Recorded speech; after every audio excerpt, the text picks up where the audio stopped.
This is the story of Sheila and Lettie, two very similar students who had quite different learning experiences in school. Sheila and Lettie are fictional characters that are based on research we have conducted at Lectica over the last 6 years. Our research results need to be replicated before we can be certain that our conclusions are valid, but we think the public has a right to know what we've observed, because if our data are correct, our public schools may be pursuing an instructional agenda that's reducing the average child's ability to reach his or her full developmental potential. Meet Sheila and Lettie. At the beginning of our story, they are both 6 years old, are average students, have average parents, live in the same apartment building in a decent neighborhood, and attend public schools. The only difference between Sheila and Lettie is that Lettie attends a nearby public school that has opted out of state testing, while Sheila attends a public school next door that has not. Both Sheila and Lettie like school, usually do their work enthusiastically, and get average grades. On the skill scale, a developmental scale with 13 levels that starts at birth, Sheila and Lettie are, on average, performing at the same level, about 7.6. By the way, a score on this scale, which was originally developed by Harvard professor Kurt Fisher back in the 1980s, is not like a score on regular tests. Instead of telling us how correct someone's knowledge is, it tells us how well students understand and can work with what they've learned. The kids in Sheila's class have spent the last 3 weeks preparing for state tests by practicing test questions. She just finished taking the tests, and this is one of the items she answered. She was supposed to choose a picture on the bottom that was like one of the pictures on the top. Which one would you choose?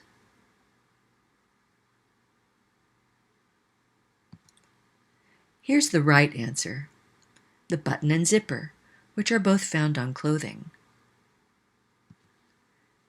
Here's Sheila's answer. She thought that the zipper and nail looked like they were both made of metal. Sheila learned how to answer lots of questions like this one during the last 3 weeks. She learned that there are 2 kinds of answers, right and wrong. There's no room for a different way of thinking about something. Instead of practicing for tests, the kids in Lettie's class have spent the last 3 weeks doing a project called Where Food Comes From. Last week, they took a class trip to a farm near their city. All of the students made drawings of the farm when they got back to school that day.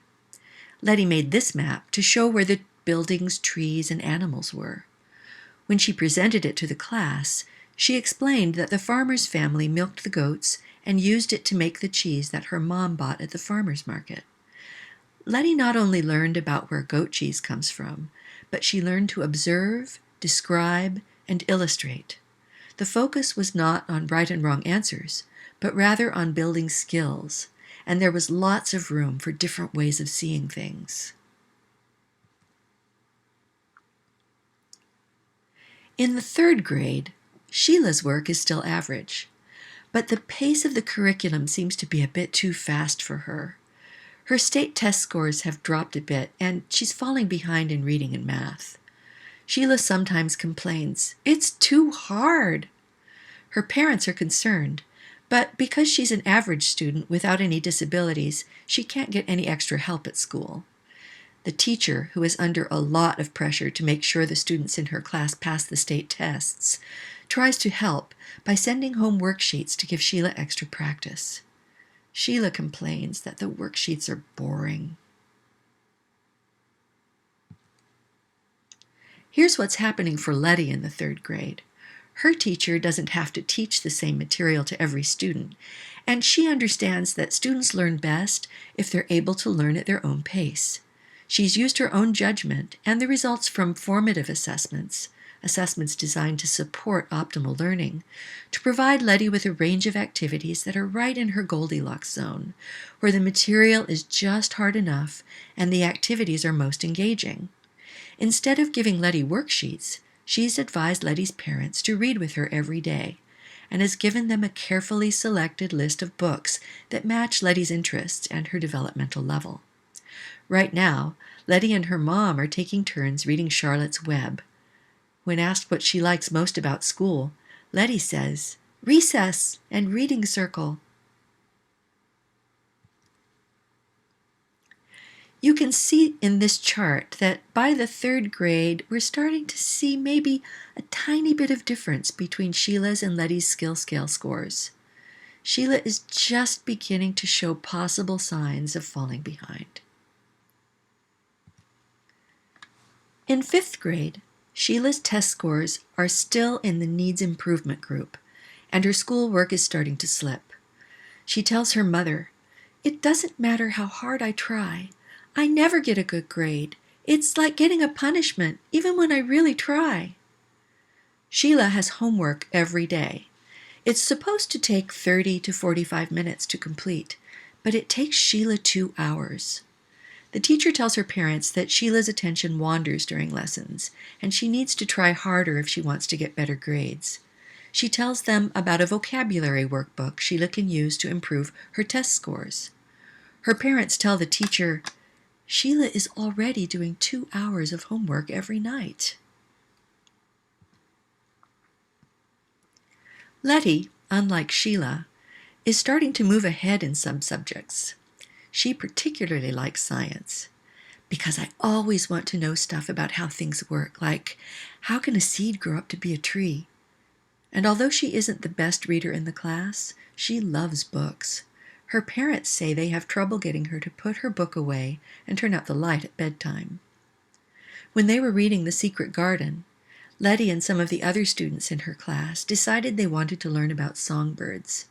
Their teacher helped them set up a bird feeder, and the students did a project called "The Lives of Songbirds in the City," all about the birds they saw at the feeder and in the park. Lettie and her partner Abel studied how birds' beaks are adapted to their different food.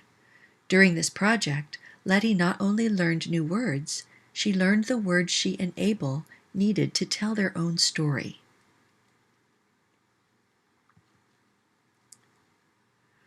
Fifth grade is when we begin to see a clear difference between Sheila and Lettie's skill scale scores.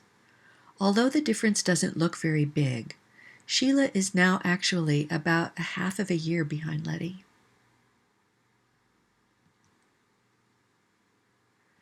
By seventh grade, Sheila is no longer an average student. Most of what she's being taught in school is either boring or goes way over her head. She's still trying her best to memorize enough of what she's being taught to pass the tests, but it's been a long time since she's actually understood a lesson. Her teachers complain that it's as though she remembers nothing from sixth grade and wonder how she managed to pass the tests. Sheila doesn't have a favorite subject. The only thing she likes about school is hanging out with her friends. "School is boring. I don't know why we need to learn this stuff. My teachers don't care. I just want to grow up so I don't have to go anymore." In contrast, by seventh grade, Lettie has made good progress. She's now in the upper middle of her class. Her favorite subject has changed. "I used to like science best, but now I like math and history better. We're learning how people lived in our city 50, 100, and 200 years ago. We're learning about things like what they ate, the kinds of clothes they wore, and how they manufactured things. In math class, we're using data from the city archives to compare life then and now. Do you know that only 32% of women in our city got paid for work 100 years ago?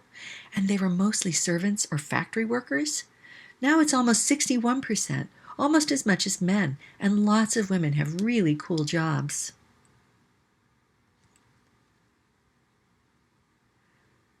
In the seventh grade, Sheila is about 1 year behind Lettie. And by the ninth grade, she's about 2 years behind Lettie. Her inability to keep up has caused her to fall further and further behind each year. Sheila is not alone. Most of the kids in her school, most kids being average, are having similar problems. Fast forward to today. Lettie just graduated from high school in the top third of her class. She's equipped with excellent learning, inquiry, and reasoning skills, and an enduring love of learning. She also has many of the basic skills she'll need to succeed in the 21st century. And most importantly, she's still on a growth trajectory and will continue to learn and develop for many years to come, starting with community college this year. What happened to Lettie? Lettie benefited from skill-focused teaching. In Lettie's schools, student success was measured in several ways, depending on the kind of skill being learned. And most of the tests she took were formative, meaning their main purpose was to help students learn. Even the standardized tests used in Lettie's schools were formative. Lettie's teachers made sure she understood what she was learning well enough to apply new knowledge effectively in real-world contexts. They used their own expertise, along with formative assessments like our DISCO tests, to diagnose Lettie's learning needs and provide her with meaningful learning activities that were just hard enough to be interesting and just right for fostering deep understanding. From Lettie's perspective, learning in school was challenging, meaningful, interesting, and fun. Even though Lettie knew some kids were ahead of her, she still saw herself as a successful learner and has now come to think of herself as a lifelong learner. Sheila, unlike Lettie, didn't make it to graduation. She dropped out in grade 11 to have her daughter Hope, and is now living with her parents. For a while, she worked part-time in a local supermarket, bagging groceries, but was recently fired for being surly with customers. Because she spent so many years in school not really understanding what she was taught, she hasn't built the foundational knowledge and skills she needs to succeed. To make things worse, she thinks of learning as a kind of torture and distrusts authority figures. Bottom line, Sheila doesn't have the basic skills and knowledge she'll need to navigate life in the 21st century, doesn't have the foundation to build them on, doesn't trust the people who might be able to help her, and has no motivation to do anything about it. What happened to Sheila? She was the victim of standards-focused teaching. To meet accountability standards, Sheila's teachers focused almost exclusively on teaching the content measured by state tests. They saw her learning needs in terms of her ability to pass these tests, and thought the best way to help Sheila was to help her memorize required facts, procedures, and vocabulary. Tragically, by the time Lettie graduates from high school, Sheila is 5 years behind. In fact, her growth trajectory flattened out in about grade 9. The curves for Lettie and Sheila are real. Our research has revealed that average students in standards-focused schools tend to fall further and further behind developmentally, just like Sheila. The growth curves predicted for these students look a lot like the curves shown here. Our research is also showing that by the 9th grade, many of these students are finding it very difficult to learn new material in a way that contributes to their development on the skill scale. In fact, we're increasingly concerned that it may not be possible to repair the damage caused by heavy-handed, standards-focused instruction. The DISCO Test Initiative, which we began in 2004, has been designed from the ground up to provide optimal support for skill-focused teaching and learning in all subject areas. And with your support, we can deliver DISCO tests free of charge to teachers everywhere. To learn more about how we're transforming testing or to contact us, visit lectica.org. Thank you.